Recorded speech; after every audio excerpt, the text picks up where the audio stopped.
From the AirTech Heating Studios, a Born to Win media production. Welcome to the resurrection of Say It Like You See It. Man, oh man, can I not believe what Aaron Rodgers has been saying, especially on his appearance on the Pat McAfee show this past week. This is Say It Like You See It. Welcome in from Fond du Lac, Wisconsin, the heart of Packers country. I am Trace, the Moose Moustakis, joined by me, my partner, as always, partner in crime, Quinn, the Mighty Q Redman. Quinn coming in from Fargo, North Dakota. It's great to be with you guys. Quinn, come on in. It's great to see you, buddy. What's going on, my guy? It's fantastic. It's Friday. I'm wearing the green. Happy St. Patrick's Day, everyone. You know, you talked about Aaron Rodgers. Yeah, his saga continues. Don't exactly know what the dealio is with that, but, you know, that's the plan for today. Let's get into that. Let's get into some Lamar Jackson. Let's get into some way too early AFC predictions. Let's get after it, man. I'm excited for today's show. I am too. So let's start with Aaron Rodgers and the most obvious thing that everybody's been talking about. So like I said, I'm in the heart of Packers country. Like literally, I'm halfway between Green Bay and Milwaukee. Everyone around me, 99.9% of people that I know in this town are Packers fans. And I mean diehard Packers fans. That's what they live for. And I can tell you this, the people here are fed up with Aaron Rodgers. Aaron Rodgers went on the Pat McAfee show and basically just unloaded on the Packers and basically finger pointed and said 90% of this is all the Packers' fault. And I'm going to tell you why: A, B, C, D, E. Kind of laid everything out. So I'm going to ask you this, Quinn. Did you catch any of what he said? And if you did, what really stuck out to you about Aaron Rodgers' sort of blast moment, putting the Packers on blast? Honestly, what I saw mostly from it has to do with he said he intends to play for the New York Jets. I think him coming out and saying that, I think he actually doesn't want to play for the Jets. I think this put the Jets in a terrible spot. I think he wants to still play football. I don't think he really wants to retire. I think that the whole, I'm 90% retired, 10% playing, and like how he wants to come back to Green Bay. I don't think he was expecting Green Bay to say, yeah, we don't want you. I think the fact that Green Bay is like, hey, we've run this course for too long. It's like, you know, having a girlfriend that things just kind of string along. Things aren't going great. And then finally, after a while, you finally say, hey, like, I'm done with this. And then it's like, oh, you're being serious. Like, I didn't really know. And that's kind of the situation with Aaron Rodgers. It's like, he's pushed the boundary. He pushed the boundary, pushed the boundary, pushed the boundary. It's like, okay, so what do we have here? We made it to an NFC Championship game where you got smoked by the 49ers. And then our last season, you lost at home against Jared Goff and the Lions for us to miss a chance to make it into the playoffs. So I think at this point, like, what the Packers have with Aaron Rodgers, the way that they've seen it, it's like, hey, you've only become increasingly more and more polarizing in the locker room. I think you're now starting to be an issue with the fact that it's like, well, are you even going to be here for training camp? Are you going to be here to continue to get any work in with anyone else? Like, are you going to give us any effort? And I think at this point, like, the Packers finally understand we're not going to continue to take no effort from Aaron. And so, like, they're done. They're moving on. But Aaron opened his mouth and said, hey, I want to go to the Jets. So now the Jets are like, all right, like that, let's get it done. And now the Packers can just sit and be like, well, we want more. We want more. I don't know. 2 seconds, or, you know, even like at this point, Brett Favre was traded for a 3rd-round pick. Is Brett Favre, when he went to the Jets, really any different from where Aaron Rodgers is right now? Like, yes, Brett Favre had one less MVP, but in terms now based off of age, production, and the trend that Aaron Rodgers is going to be on, he's not going to get any healthier. He's not getting any younger. His numbers aren't going to be drastically improving. Like, he's coming off of a career low season for him. And I think it's only going to get worse, the fact that he's now aged. Yeah, so there's a lot to unpack here. I think you're right on a lot of points. I'll start with this. Aaron did say that when he went into his darkness retreat, that he was 90% like, hey, I'm retired. This is literally just me going in there to kind of gather my thoughts, figure out how I want to say goodbye and move on with my life. He's got He so wasn't even in there for the full 4 days. right. Like what a poser. Dude wasn't even in there for the full 4 He days. apparently was in there for 3.5 days. But regardless of how much time he spent in there, everyone knew that was close to him, and including himself. Like, he knew himself that going in there, it was more of like, okay, how do I say goodbye? How do I gather the thoughts? That was his time to reflect on his career and to look back and say it was one hell of a ride. Then he comes out, and there are reports all over the place from the Packers that they want to move on, and that pissed him off. I mean, that royally pissed him off. So I think you're right. I don't think he wants to play for the Jets. I think he wants to play for anybody not named the Green Bay Packers. I think that's exactly what this is. I don't think the Jets were his first choice. And this is where Aaron screwed himself. If he would have came out right after that Lions game, the week after the Lions game, and said, you know what? I'm coming back next year. I'm not playing for Green Bay. I don't want to play for Green Bay. My time in Green Bay is done. Let the shopping for me begin. I think you would have had not only the Raiders, you would have had the Jets, you would have had the Dolphins, you would have had the Ravens, you would have had everybody vying for Aaron Rodgers, or at least talking about it. Maybe not offering contracts or picks or whatever like that, but they would have been at least in the conversation. Aaron screwed himself because when he came out, it was already too late. There were teams that already said, hey, we've already got our eye on this guy. We've already looked at what our guys have looking like in the draft. The combine, it was just starting. So Aaron really took way too much time and screwed himself in that process. So now what I think it is Aaron's going, I'm going to show these motherfuckers what's up. I'm going to show everybody that I can still do it. I'm going to go out and try and win a Super Bowl with a new team. But the problem is, not only are you aging, Aaron, you're 40 years old, but now nobody can trust you because this is the third year in a row that you've done this. You've strung a team along, and finally, when they say, we're done. We want Jordan Love. We think he's ready to play. He's a great locker room guy. The team backs him. Plus, here's another thing that people don't realize. The team now is incredibly young. Like, unbelievably. That entire offense, the oldest guy on that offense is David Bakhtiari at the offensive line position and Aaron Jones at the skill position. Everyone else is, Randall Cobb's not going to come back. So you've got Christian Watson, who's the kid that they brought in that was hurt for a little while from Utah State. What was his name? The other receiver that they had. I think that point ends up being irrelevant. But the reason of why he even point of why he waited, there was a $60 million contract reasoning why of if Aaron Rodgers waits till the right date, he gets paid $60 million.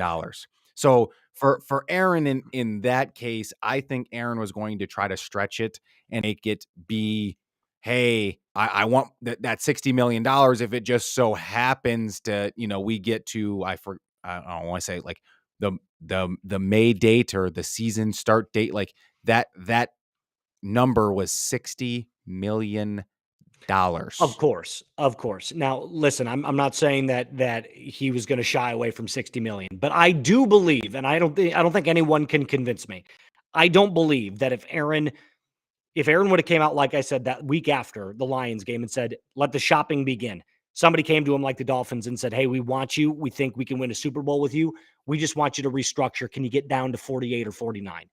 Take a $11 to $12 million pay cut this year. I have no problems believing that Aaron Rodgers would have said, yep, get me out of here. Like, I honestly think I understand that we're arguing semantics at that point because when you're making $49 million, for 1 year guaranteed, the other $12 million becomes petty change, right? I mean, we see teams dumping players for $12 million left and right. So I don't think Aaron Rodgers was more focused on the 60 million figure. I think what it was more of was, I'm going to string them along. And you know what it was? It's like this. Have you ever had in a relationship and you guys get into a big fight or things are really, really tense and you just decide, you know what? I'm going to sit back. I'm going to play it cool. I'm going to let them come to me. I'm going to just play it cool. I'm not going to talk. I'm not going to reach out to them. They're going to have to come to me. And you get all smug and arrogant and petty. And then finally they're like, hey, yeah, by the way, I'm done with you. And then you're like, whoa, hold on now. What do you mean you're done? Like, you were supposed to come and chase me, and now you're not chasing. That's exactly what's happening in this case. Aaron Rodgers realizes he had all the leverage until he didn't. And that's why I think he's so mad. It's this lack of control, this lack of power that he feels now, because finally the Packers stuck up for themselves and said, look, dude, we're not going to buy into your bullshit anymore. You're going to be a 40-year-old quarterback. You're worth too much. You didn't make the playoffs last year, and you've been a major disappointment in every playoff game you've played in basically since 2019. So what have you done for us lately? And that's exactly what the Packers are doing now. They're saying, look, you can go shop yourself anywhere. We're done with you. We're done with the Aaron Rodgers era. It's time to move on. And he was like, you're not done until I say you're done. That's the message that he's trying to put out. Yeah, I think it definitely was interesting how he then still gave the Jets the underhanded, hey, not only am I, going to ask for 4 of my friends to come play alongside with me who don't have any inherent value over the top, even outside. Allen Lazard does. Allen Lazard is a good receiver, but at the end of the day, he's not good enough to make any needed adjustments of, oh my gosh, we have to have Allen Lazard. You know who Allen Lazard? There's not a single team. Allen Lazard is a slightly better version right now than Corey Davis, who is on the Jets. He's a slightly better version because Corey Davis is older and has injuries. Allen Lazard he's the exact same player, exact same build. They're not very, fast. They're more strong, go up and get it type of receivers. And Lazard is a slightly younger, better version of Corey Davis right now. That's all they're doing is replacing him. That's it. It's interesting with how they did that to the Jets, because I think the Jets, and the only way that they get power back in this whole Aaron Rodgers debacle, if they actually want him, and their issue right now is the Packers want a first round pick, and like this is coming down to first round picks, versus the Jets are like, we don't want to give up first round picks. And all the Jets need to do is say, you know what, that's fine. We'll go after Aaron Rodgers. Publicly come out and say, we're instead of, focusing in on Aaron Rodgers, we're going to go after Lamar Jackson. So to take, you don't have to actually go after Lamar Jackson. All you need to do is make a phone call. If you make a phone call, that way it's then like they made a call. And so it's like, if you show just a little bit of interest, it's that same in the relationship thing. Like, even if you guys are like, hey, like we're done, like we're on a break, and like you just kind of like, oh, like I'm with, like I had this text from someone, I had a call from someone, I had this from like just a little bit of like, whoa, are they going away? Are they going away? Jealousy. Whoa. Yeah. And so sometimes, and you could make the Packers, who we've seen for years and years, will cave very quickly if, they feel like they're going to lose out on something. I mean, we've seen it with Aaron Rodgers the past however many years. They caved and gave him a giant contract because, he was upset and went out and actually played hard and actually cared and tried and then played well. And then we have to give you a bunch of money. Like, we understand we just drafted somebody and we spent, a sizable draft pick and moved up in the draft to go get him. But no, we get it. It's okay. We'll cave to your every need. So I think that's what the Jets should do. The Jets should just a little seed of, we're interested in Lamar Jackson. If you sow a seed of, we're doubting the Aaron Rodgers thing, we actually kind of don't want him, we're now looking elsewhere, it can be enough to give them a slight bit of advantage back, that they'll probably come to a more agreed upon terms with the Packers. But with the Lamar Jackson situation and what he needs to do, the issue with Lamar Jackson, I think, is part, he doesn't say anything. Because Lamar doesn't say anything, no one really knows, hey, what does he want? What is he looking for? He doesn't have an agent, not having someone speak on his behalf, not having someone in contract negotiations to speak with these teams and be represented with these teams and have the not immediate, hey, I'm going to come after an agent a lot less than you do someone that you speak to directly. If it's an agent situation, there's a lot of conversations that happen between the front office staff and an agent that never even makes it to the player because there was a lot of back and forth that was had. They come to where it started versus the conclusion at the meeting. All that the agent's going to tell them is where they came to at the conclusion. They're not going to tell them what they initially started with or anything that happened early on, or it's a little bit muddier of waters with agents and players. And that's part of, I think, Lamar's issue. But I think the other thing that goes to Lamar's issue is the things that he has said and the things that have been reported. He wants more than Deshaun Watson. He wants guaranteed money, and he wants more than $230 million guaranteed, because the way that he's looking at it is he's like, well, I'm a better quarterback than Deshaun Watson, so why don't I get more money than he does? And where I get, and it's very credible evidence of, yes, you have your league MVP. You guys have essentially the same playoff record, but you're better than him in the regular season. You're both were very good quarterbacks and have very good numbers. You make a team definitely better than not having you on there. But how much better are we if we have to give you $235 million guaranteed? No team everyone's like, oh, there's collusion that's going on. It's called Lamar's a dumbass. I want $230 million guaranteed because that's what Deshaun Watson got, and I'm a better player than he is. Rather than Patrick Mahomes signed a deal early and then restructured his contract that not anyone ever talks about, restructured it a year later to where he's actually getting even less per year. It's like, okay, the name of the game is win. And I get in terms of collecting as much money as you can, but it's like, hey, you don't want to play for $32 million next year. That's the unrestricted franchise tag versus the restricted, which was like 40. I want to say it was either 40 or 45.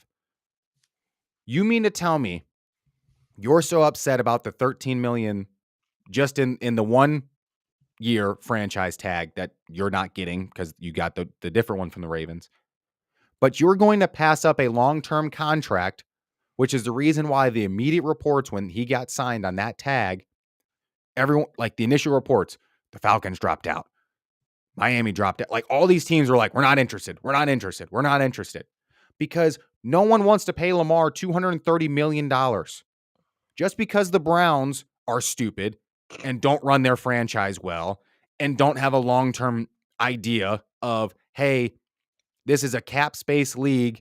You only have so much money every year that you can pay to 53 guys on the roster. What are you expecting here? What team wants to say, hey, Lamar, we get it that in your last 22, Raven games that you could have played, you've missed 10 of them. You think that takes into account? You haven't played much recently.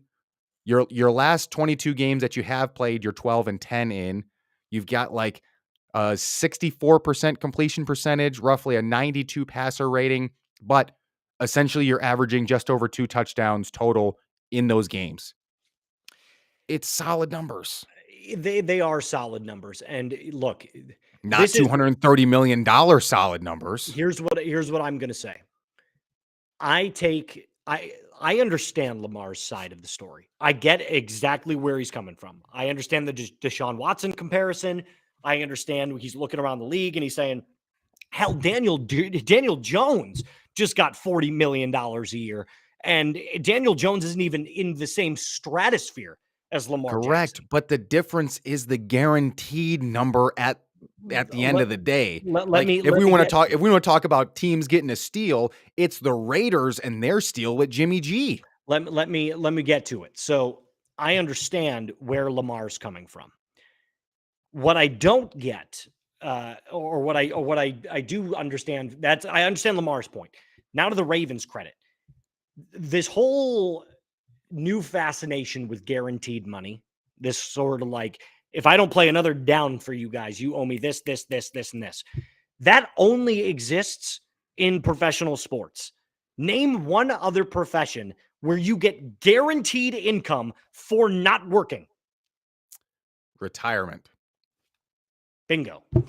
So, I mean, if I told my boss, if I went to my boss tomorrow and I said, look, I'm going to sign a contract with you today, a 2-year, $75,000, $80,000 per year contract. But here's the thing. I'm not going to come to work for 4 months out of those entire, those entire 2 contracts. 4 months out of that 2-year sentence, that 24 months, I'm not even going to step foot in the radio station. He'd be like, well, then you're not getting paid. Like that is the ultimate where we're coming from. And I just don't understand this fascination with the guaranteed money. You have to work for the money that you earn. And in fact, Deshaun Watson is actually restructuring his deal not to take less money, but to have it more loaded on the front end. So basically what Cleveland is saying is, look, we gave you this contract. We're going to give it to you up front because that's what you deserve, but the rest you're going to have to earn.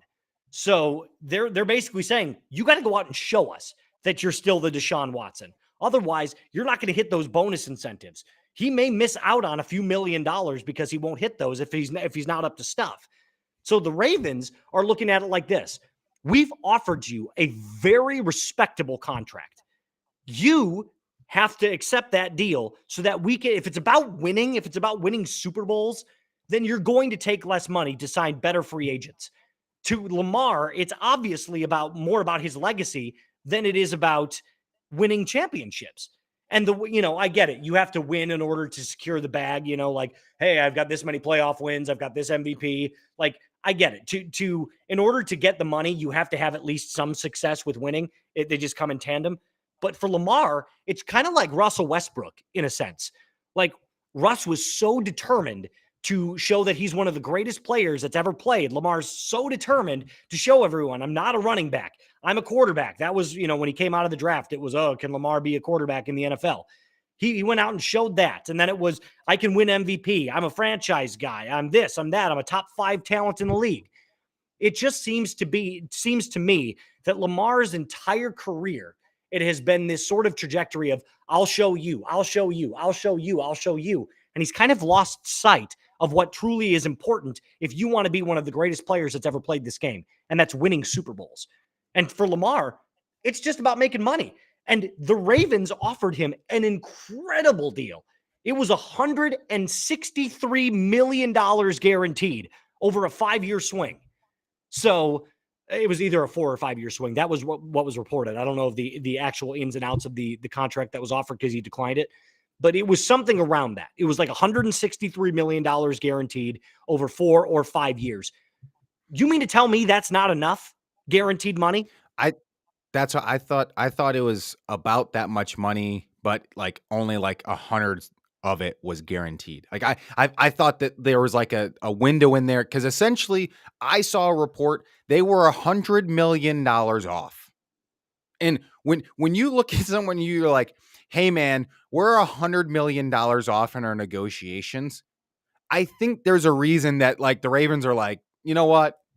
Whatever, man. Like, give him the regular franchise tag. If someone wants to give us 2 first-round draft picks, cool. We'll go start over again. We'll go look for someone else. We'll be competent with Tyler Huntley for a year. We've got good pieces. We got a great defense. And I think that's part of the Harbaugh thing is I think he's like, you know what?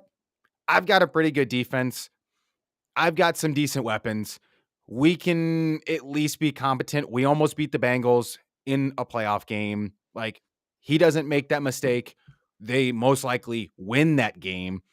And so now if like I think that is part of the reason why the Ravens are like, yeah, you know what? We're not really that concerned about the Lamar thing because we just almost won a game without you. And it was with a guy who made just a horrible mistake. It was something that was, I think now coached out. Like, hey, I don't think Tyler Huntley is ever going to make that mistake again. I think he's good enough to go out there and give you some semi-decent production until you either package him and some other stuff to trade for someone who you want, or you package and trade him to move up in a draft to go get somebody you want, or you just end up drafting a guy that you kind of like and you think he's good enough to run your system and gives you better production, and you're bringing a boatload of free agents to help him out. The Lamar issue is when it comes down to I'm playing for money, I'm not playing for the game. There's only a handful of situations that you can go and have that be in. You go to a terrible franchise that historically either doesn't win, is a on a losing streak. What, like, the problem is if the Browns had an opening at quarterback, I think they would pay him the exact, like, if Deshaun Watson was just like, hey, I'm not going to play again, and like they found a way to get rid of him, I think the Browns would do the exact same thing with Lamar Jackson. Like, that's the type of franchise they are. Like, if the Texans didn't have the second pick, like if they didn't have a first round pick this year, or that were coming out didn't have the flashy names that, this year coming out of the big schools, you would definitely see the Texans would most likely probably go get Lamar Jackson. Like, there are enough teams out there that should go get him, but it comes down to, I seriously think Lamar is sticking his nose up and is saying, I don't want to play football unless I'm getting paid over $200 million guaranteed in a contract. Now, I think if a team walks up to him and says, hey, Lamar, here's a 4-year deal for $200 million and 175 of it is guaranteed, I don't think he has any opportunity to say no. Because if he does say no, and like if a team just comes out and flat out reports like, hey, you know what? We're doing a 4-year, $50 million a year contract for Lamar. Either way, mostly front structured. So that way to kind of, like, there's ways that you can do it to where, like, to make it really tough for the Ravens to match.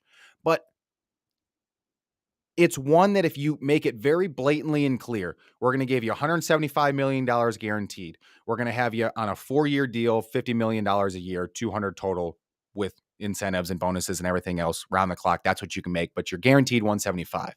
If a team came out and said that to Lamar and he said no, or didn't sign, or didn't whatever, then we would all perfectly know, hey, not going to happen anywhere else. And I think the lack of, hey, we're not even going to happen, means that the teams or people have had reports and have talked with certain teams, because like everyone has a little insight, back and forth, and this person knows this person. That hearing $100 million off and knowing if the Ravens offered like 120 guarantee, there's no way a team's going to be like, yep, we want him. Yeah. So do you remember a few years back, Dennis Schroeder had this same problem? He wanted $100 million after he played with the Lakers, and the Lakers offered him a really nice contract. I think it was an extension worth $80 million total. And he said no, because he thought he could get the extra 20, ended up signing a deal with Boston, 1 year, $5 million. Lost out on 90 or 75 million bucks because he got greedy. This is the reality Lamar is facing. You're absolutely right. Outside of the Ravens and maybe the Jets, no one wants to pay him. No one has love for him. Yeah, where's the market? Who's going to buy him? No team has love for you that didn't draft you. Like, if you think anyone's going to be willingly to just shell out a wheelbarrow for you and just dump a boatload of cash at your feet, unless your name is Patrick Mahomes and kind of what we're seeing with Aaron Rodgers right now. Like, the problem is Aaron Rodgers 7 years ago, people were saying is the greatest football player of all time. Like, they were comparing him with Tom Brady. Oh, who's better? Correct. Like, that's the reason Aaron Rodgers has a market. And then all these like, oh, well, how did Jimmy G get signed? Oh, how is Jacoby Brissett getting worked out? And it's like, because Jacoby Brissett is going to get a $5 million contract. Baker Mayfield signed with the Bucs because they're paying him 1 year, $8 million. Exactly. You're absolutely correct. Because $8 million. At the end of the day, these teams are still businesses. They're still trying to save money. Every business that has ever existed is in the business of saving money. They only spend money because they have to spend money. They're not spending money because, hey, look, we can just toss it out. And you know, like, it's very seldom that you find an NFL owner that's like, hey, let's just shell out all this money just because we have it. Like it's let's unheard of. let's let's break the new barrier in the NFL. Terrible. I just genuinely don't know where to go with it. Hey, if it's got to be Lamar, if Lamar's the one that's got to be, kind of take Lamar might take the hey, hit. sorry for you, dude. Like, looking around the league, there's not a single landing spot for you. There's really not. Because the fact that the Panthers moved up, like, they could have been a decent choice. Now you look at it and it's like, okay, well, I think the Falcons and Jets are the next best two options. The Falcons have no interest. Yes, They have correct. no interest. Like, the fact that they brought in a guy, and even if that's a backup, even if that's their third string, who knows? Maybe they have faith in Desmond Ritter. Like, like, I mean, I hope not. the 60-year-old looking 26-year-old, like, maybe they have faith in him. Because that's my thing with Jordan Love and, like, the Packers, is everyone talks about, well, no, Taylor Jordan Love Heineke signed with the Falcons, so right, but Taylor start with him. Heineke, like, to that same credit, it's like, is he really a starter in the NFL? No. He's kind of a backup level talent, a guy who can carry you through. Maybe, wait until a guy, because who knows? Maybe they like Caleb Williams. Maybe they think, hey, we're gonna suck for one more year and go get Caleb Williams. Like, that could be. Yeah, But I no one saw it really. Like, Desmond Ritter, we all know, isn't that good of a quarterback. no. But to some credit, and I think this was like with the Jordan Love thing, if a team drafts a guy and we never see him, like, we never see him play, we only, like, the only people that see him are the people in practice, and, like, there's a lot of scouts and stuff that, like, aren't going to pay attention to backup quarterbacks and guys that have been drafted. Why should anyone know if a team's drafted a guy in the last 2 years? If you have a guy who hasn't seen the field, why would you tell anyone if they're good or not? Like, this is the thing with, like, Kyle Trask. Like, Kyle Trask sat for a year behind Brady, and we didn't really ever we didn't see him play. Yep. We didn't see him throw the football. We didn't see how he looks in games. Well, to this point, to your point, we saw how he looked at Florida. To your now point. He's been in the league. He's had a year. Like, yeah, is he going to come out and be first year Patrick Mahomes? Like, hey, there's going to be signs of greatness and sparks because no one has seen you, but then there's going to be a lot of mistakes. I think so.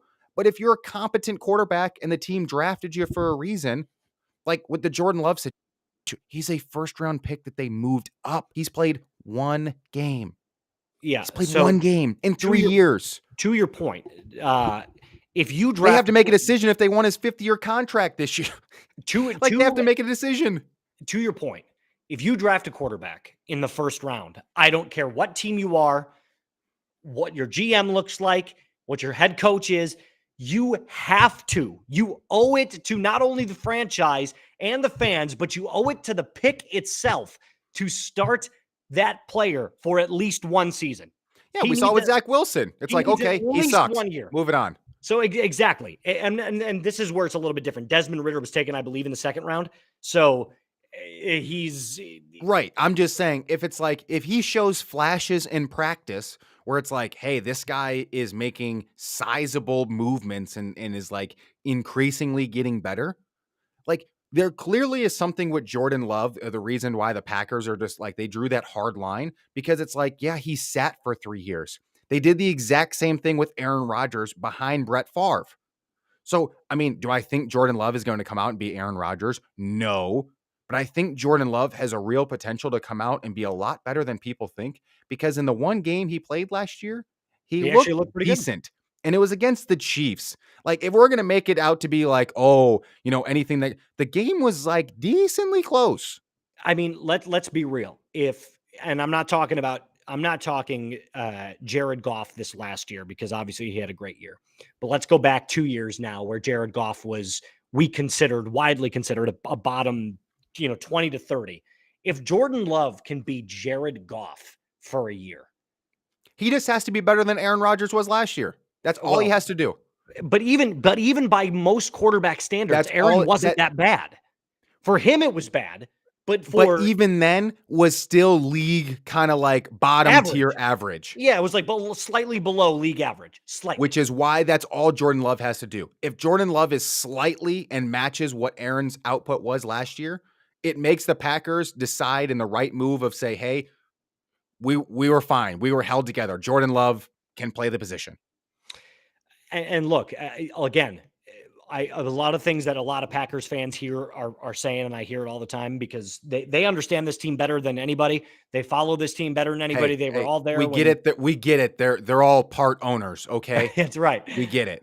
So a lot of Packers fans have the exact same mentality that I have, and that is we're not super confident that Jordan Love is the guy, but we have to see. We have to try. And if we suck for a year, great. Then we go out and we draft another quarterback. For sitting on the bench for 3 years in the NFL, if you can't play the position after you were a first round pick and sitting behind a first ballot Hall of Famer, how? There are some guys that just don't. There's some guys that just don't get the speed of the game. There's no way he can be worse than Zach Wilson. I'd even say he's going to be better than Baker. Yeah, Baker's terrible. Baker's terrible. I say he's. I'm telling you, if he is Jared Goff. Hey, I'm also putting this out there. I was a Jordan Love fan before he got drafted. So all I'm saying, rocket on. I think the boy can play. So I haven't. That's my one pick at this point that I haven't been able to say is right or wrong yet because I haven't seen him play. Correct. And that's exactly what I'm saying. You have to give the opportunity to somebody. If you draft them in the first round, they have to start for at least a season. At least one. I'm just saying. I'm like 85, 90% right on my quarterback takes. So, I mean, in terms of who we think's going to end up, the next 10 years in the NFL, I'm pretty right when it comes to quarterback. So, well, we can speculate all day. Let's move on. We'll put it this way. Jordan Love only has to make it 7 more years to make it 10 years in the NFL. That's true. And to be completely honest, if the Packers win 8 games next year, he's secured the starting role because it's exactly what Aaron did this year. All they have to do is win 8 games. They have to go sub 500. And I promise you, they're going to say, well, he's got something. I got an option for you. Yeah. What? Semi-breakout year. Slightly better than average. But instead, so basically almost the same as Aaron Rodgers' numbers last year. Slightly better. Rather than losing to the Lions last week, they beat the Lions, make the playoffs. He's got the job. The Packers sign him. Or do they just pick up his option? My guess... Because he's going into year 4. They sign him. But my guess is that extension is only a 3-year deal. So it's a 3-year extension saying, look, we saw enough. We're going to sign you. We like it. We love it, or not love it. We like it. We think you've got the job. We think you're capable of taking us to the next level, but we're not entirely sure because you've only given us 1 full year now. So we're going to say 3-year deal worth $75 million, $50 million guaranteed. And Jordan says, I'm in because he gets to play. That's exactly. He's like, I get to play football. Literally what he wants. I've heard, you don't hear much from him. Colin Cowherd calls him the Loch Ness Monster. You see like one grainy piece of footage of him every 7 or 8 months, and then he just disappears into the ether again. But from what I have seen and what I have heard him say, he is chomping at the bit. He hasn't played football in 3 years. Do you know how hard that is for a lot of guys? Yeah, exactly. You tell any person who has played football their entire life, draft them, and then put them on the bench for 3 years. That's unheard of. Unbelievable. Josh Rosen got thrusted into back-to-back the 2 worst rosters in the NFL. And he got 2 chances to play with the worst rosters in the NFL. And yet the Packers have just been like, sorry, Jordan. Listen, I'm right there with you. I feel terrible for the guy because I know how much it sucks to not be able to play football. If someone's like, "Hey, dude, just keep practicing, show up to every workout and like all the mandatory mini camps and everything else, but like you're just gonna you're not gonna play. If You're not gonna play. somebody Like if somebody came to me, because what? being in the media, if someone, and I have my own radio show, I have my own country radio show. If someone came to me and said, "We want to put you in Los Angeles to be the next host for the top 40, top 40 music morning show in Los Angeles, but for the first 3 years, you're not going to crack the mic, you're only going to be a producer." I don't even know that I would take that job. It would be so unbelievably hard to not do what I love to do. And it just sit back and watch and learn the market and learn how to do, like, you know what I mean? Like you're right. I feel for But him. more in this case, it's like, I mean, I get it. They're semi young when they come out of college, but it's not like NBA young. No, Like at some point, he was like 21. He's coming out 24 now, going to be like coming out 25. of Yeah. college, like that's a difference. Like those are solid years that are like, look at his age compared to Yeah. Lamar Jackson. We're talking about if Lamar Jackson can even still play at 27, 20 team, is he Right. going to end up on whatever? Now we're looking at Jordan Love, like, hey, like, glad you're getting your first starts at 25. Like for him, like he missed out on 3 years of what may not be his prime, but you know what? That's 3 years of really, really good learning experience that was missed out on. But at the same time, who knows? That was maybe 3 years that he would already been bounced out of the league. It's true. All right, we got to move on to our final subject real quick here. Let's do it. Very early, way too early. AFC divisional winners. Now, here's what we're going to make the rules. First rule, you have to go with who the starting quarterback was last year and or who they've acquired this year. So we're going to assume that Lamar Jackson is still playing for the Ravens. Fair. We're going to, so either last year's starter or someone that they've already acquired. We're not going to speculate on who's going to get drafted where, based off of last year or who they've already acquired in free agency. Those are the speculations. I'm going to hit you real quick. First, division winner for the AFC North. Based off, they still have cap space and a lot of it. It's the Bengals. Easy. I'd take the Bengals too. And really the only thing the Bengals have done, they lost one of their safety. I believe it was John Bates, the third, who is a very solid safety in this league. I'd say he's top 15. Very, very good player. He signed, I believe it was with the Texans, if I'm not mistaken. Same with Jimmy Ward from the San Francisco 49ers going to join D'Amico Ryan. I could be wrong about that last part, but I know he's no longer with the Bengals. But other than that, no real moves have been made by the Bengals. They haven't lost anybody and they haven't really signed anyone. So the Bengals seem to be like, we're in a run it back kind of stage, back-to-back AFC championships. I'm right there with you. I think this is an 11 to 12 win team. I'd probably put it on if Lamar is on the team, if Lamar plays for the Ravens next year, that's an 11 win team. And if he doesn't, it's a 12 win team. So I'm going to say 12 wins, Bengals go 12-5 and they win that division. All right, let's move on to the AFC South. Worst division. Not the worst. The NFC South is actually the worst, but the Prince and the Jaguars going away. It doesn't matter. I think the Colts missed out on their opportunity unless they make a trade with the Texans. Like, I think they're going to miss out on the top 2 prospects. Now, I think the difference between the number 1 overall prospect and the number 5 overall prospect for quarterbacks in this draft is razor thin. And I think it depends on which franchise they end up with realistically. If it's, a Will Levis versus Hendon Hooker versus Bryce Young, like playing in a dome doesn't really matter. At the end of the day, the Jags, they're only getting better. The Prince is coming more and more into a stride. We saw how good he played late.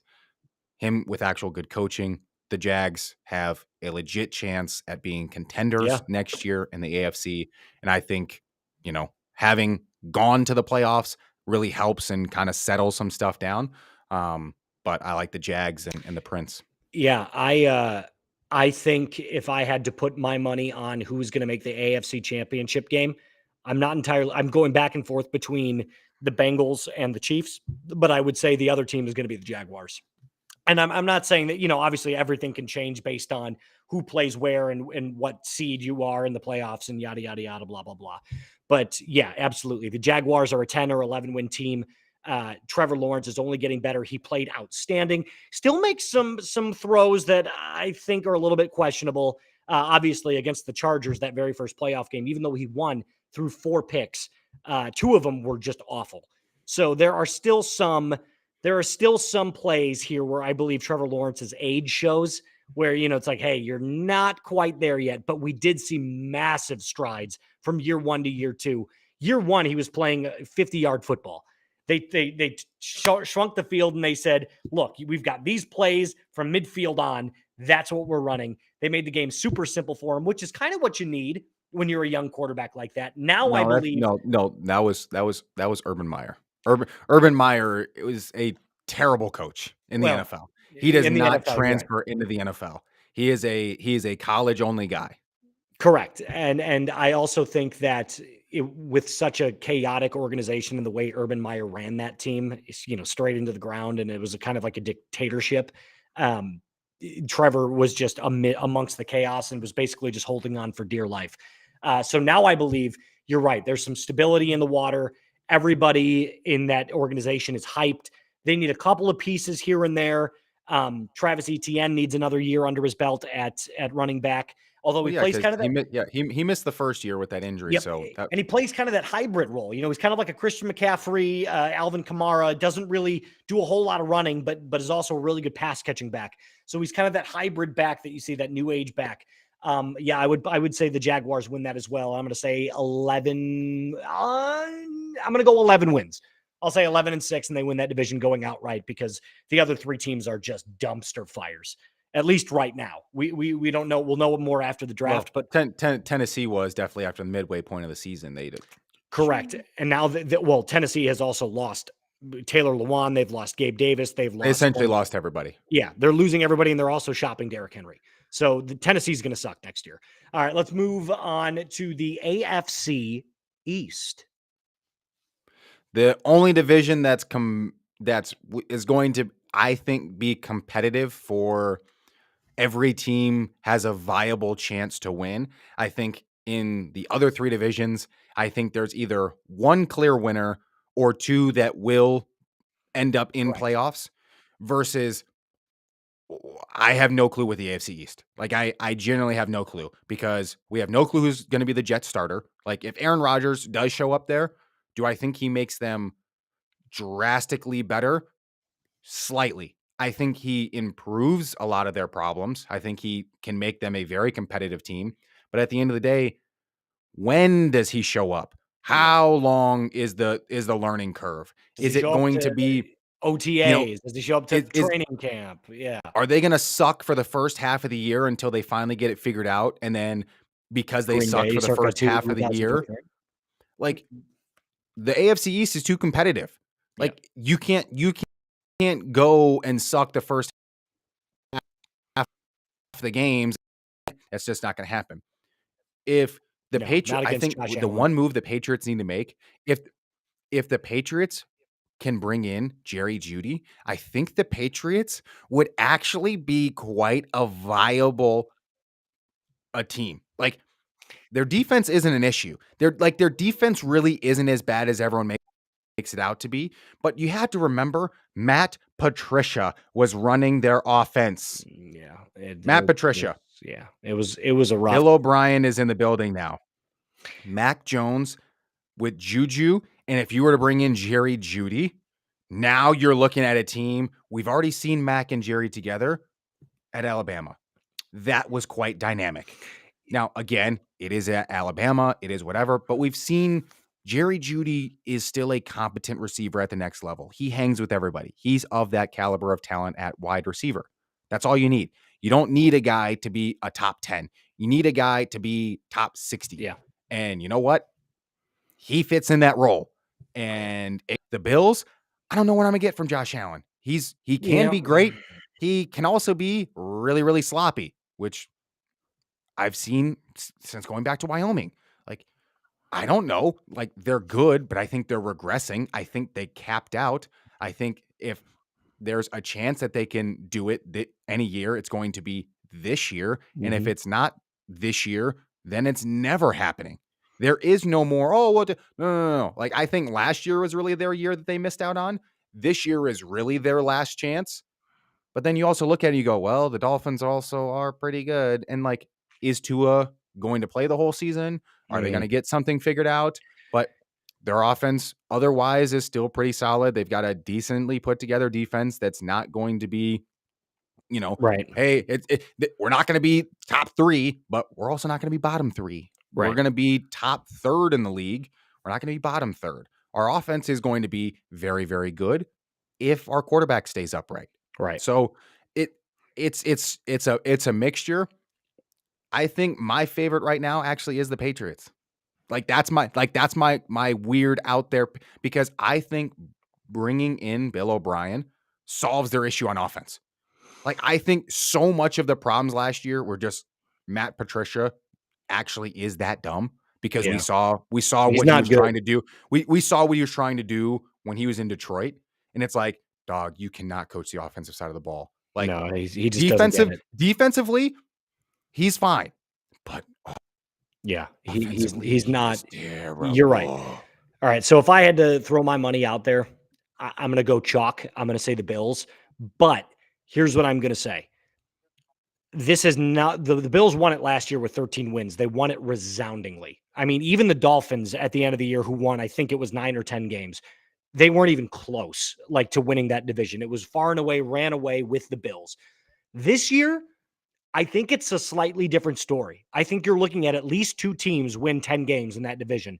And I'm going to speculate that the Jets land Aaron Rodgers and the Jets win that division. I'm sorry, win the wild card spot in that division. I still think the Bills are going to win it. I think the Bills come away with 11, and I think the Jets come away with 10. But it's going to be very, very close. You're right. That is a very competitive division, because essentially it depends on the rest of, like, if you ask me in a month from now, I might have a completely different outlook. Exactly. We don't know yet.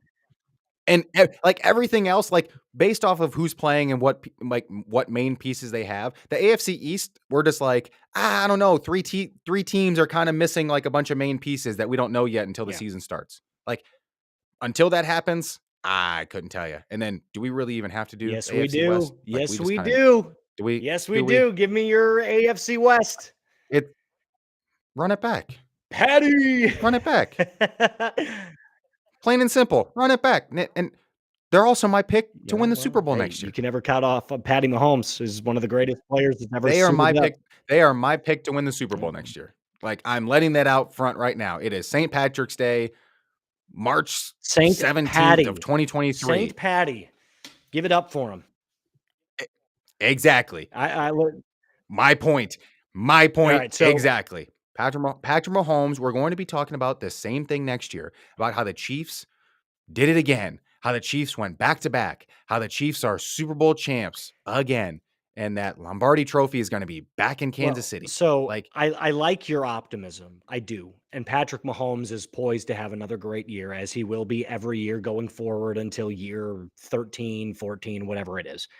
But it is incredibly hard, like really, really hard to run it back year after year after year, especially in the NFL when guys leave, they get their money. You lose a guy to retirement, you lose guys to injuries all the time. It is so unbelievably hard. So I'm going to go out on a limb. And I'm going to say this. The LA Chargers, with the acquisition of Kellen Moore as the offensive coordinator, they are going to win that division at 12 games. I think the Chiefs come in at 11, and I think they grab that highest wild card spot. I think the Chiefs are the 5 seed next year. I think the LA Chargers mark it down on St. Patty's Day, 2023. Justin Herbert gets his first divisional win. Mark it down, LA Chargers 12-5 next year. You know my reasoning of confidence here. The Chiefs have gone to 5. ready? The Chiefs went to 5 straight AFC championship games. Streak's got to come down to it. And are on 7 straight AFC West championships. I'm just saying. I'm telling you. 7 straight years of winning the division. I don't think the Chargers are any better than they were last year. Like, I think Kellen Moore makes them better, but I think they lost pieces that now make them worse. Well, they're going to lose to Austin Eckler for sure. You know what I think actually with that, both the Broncos and Raiders will be better than the Chargers next year. Oh, I think Justin Herbert is going to have a lot of output. I think he's going to look just fine, but I think they are going to finish 4th in that division because they do Charger things. It is ingrained with that franchise. There is something about the Chargers franchise that doesn't allow them to win football games if it's close. True. They will make whatever needed mistake they have to then tank, to take a dive, whatever it is. I think the Raiders. Well, didn't they blow a 27 to nothing lead? Or was it 27-3? It was one of those. It was a 27-0 lead against the Jags. Well, and they blew it.